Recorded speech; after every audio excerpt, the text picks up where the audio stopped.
What's up everybody, welcome back to another MOTOBOB video. Now of course I would just like to start today by saying thank you to TomTom for sponsoring this video and for sending their top of the range motorcycle sat nav out to me for review. So this is the Rider 550. Now before they sent it out to me, to be honest, I never really considered getting a dedicated sat nav unit for my bike because I normally just use my phone to get around. So I've been using it for a few weeks now, just for commuting and finding places that I haven't, necessarily been to before around London. That's what I'm going to focus on today, I think, is what, in my experience, are the strengths of this and what can it offer as a dedicated sat-nav. So, of course, we're going to take it for a quick spin, but before we get on our way, I just thought I'd talk a little bit about mounting it to the bars.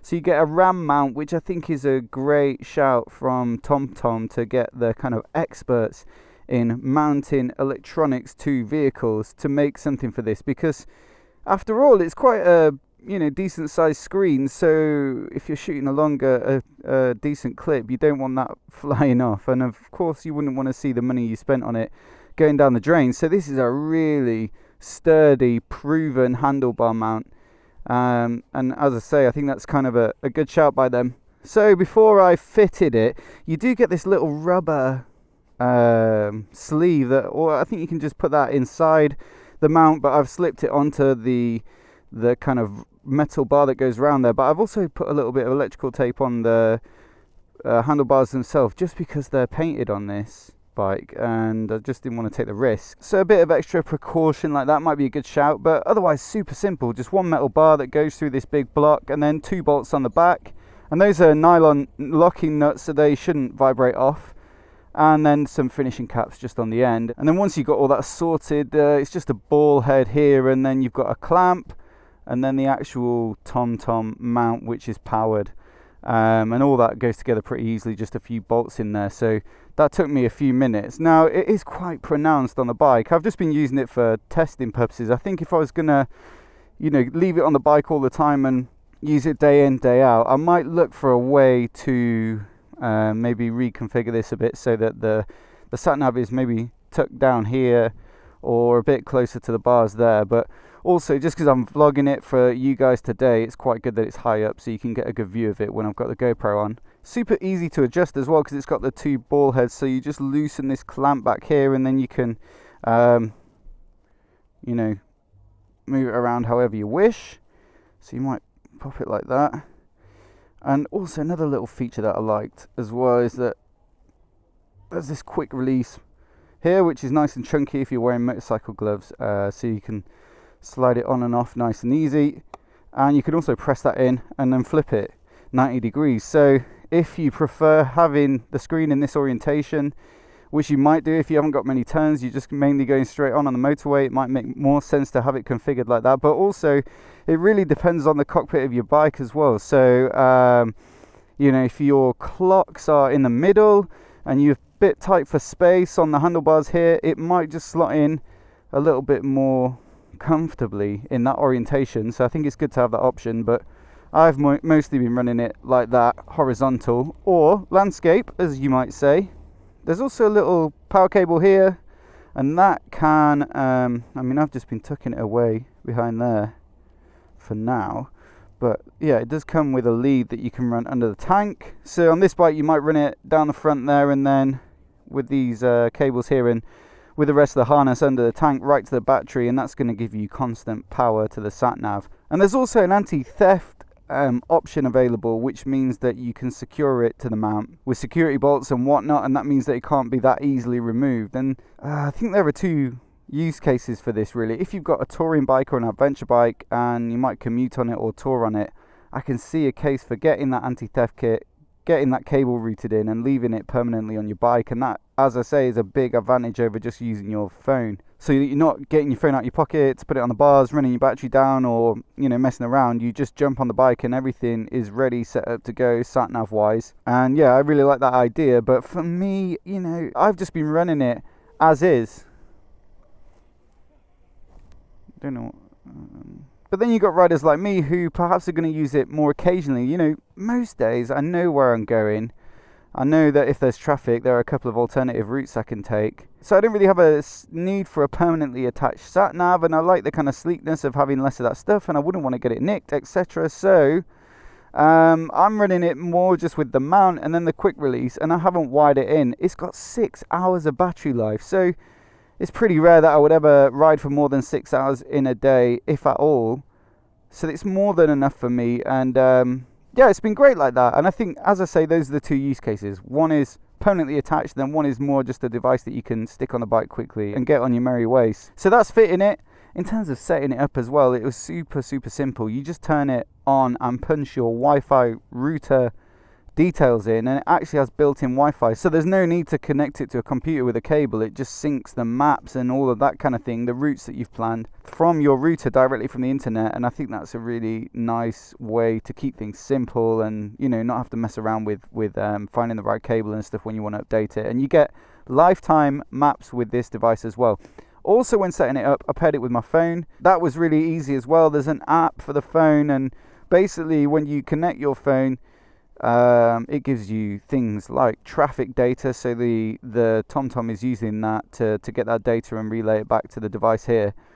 Speed camera warnings. You can also plan routes or download routes that are kind of on the TomTom app themselves and use them from here. And then on the flip side, it can read out text messages. Well, it shows them on the screen, but also read them out over audio.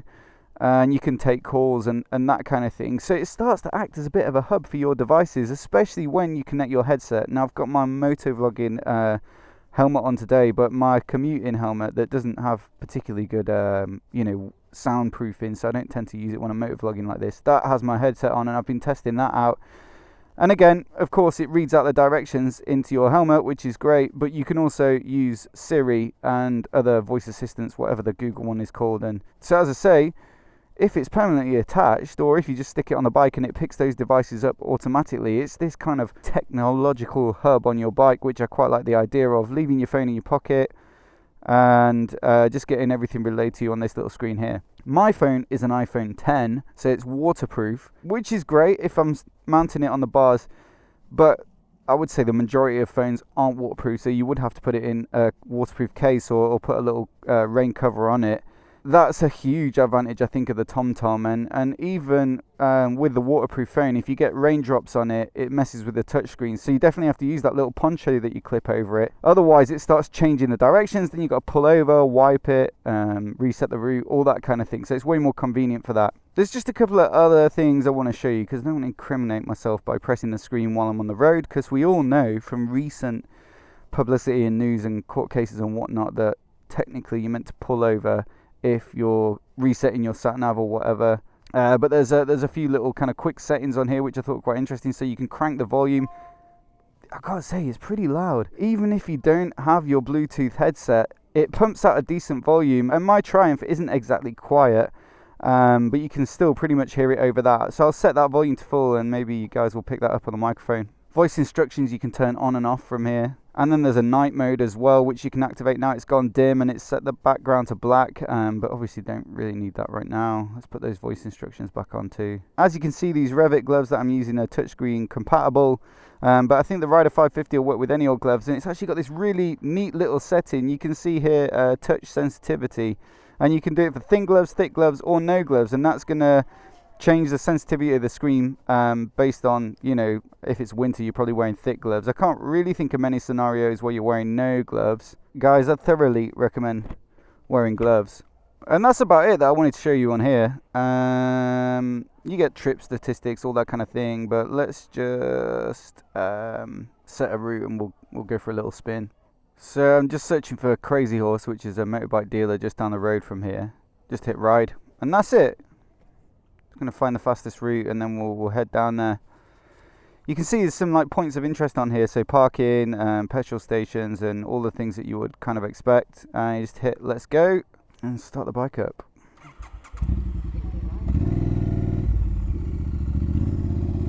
I think there's a good photo opportunity here though. Let's just see.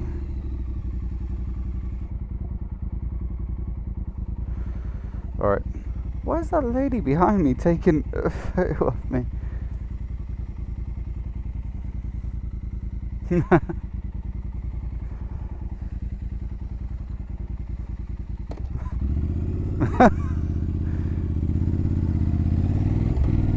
So yeah, I find this super usable.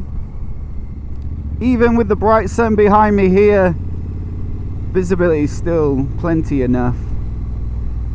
And as I said, you know, I don't have my headset on, but I've got the volume maxed out. You can't hear word for word the directions that it's reading out, but it's more than enough to kind of just alert you to the fact that it is reading out some directions, and maybe you ought to listen. I don't know if you could quite hear it then, but yeah, exactly that. You can just tell that there are some directions going on, and so you might need to pay attention, which I think is super useful. With a quieter bike, it'd certainly be a lot more audible.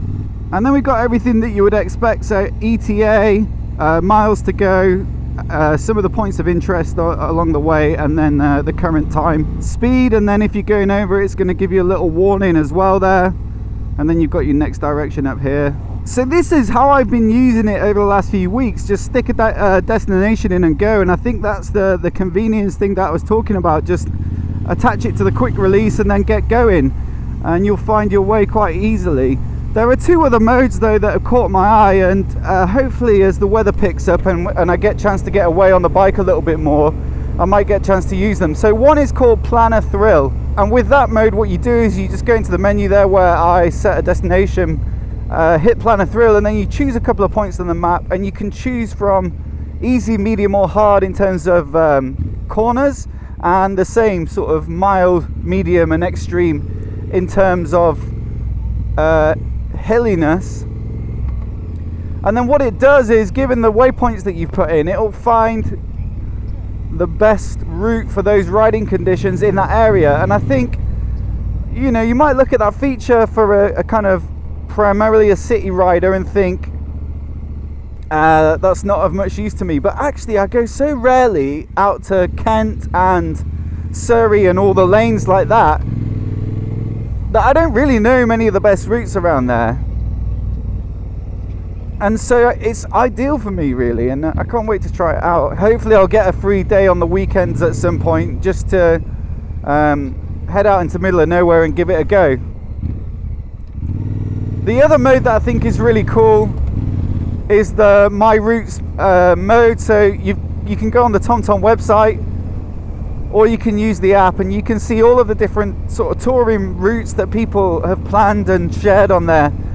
And you can just take one of those, or you can copy it and modify it, or you can create your own, and then you can sync those routes to your device. And as I've said, it's got the Wi-Fi built in, so it'll do that automatically.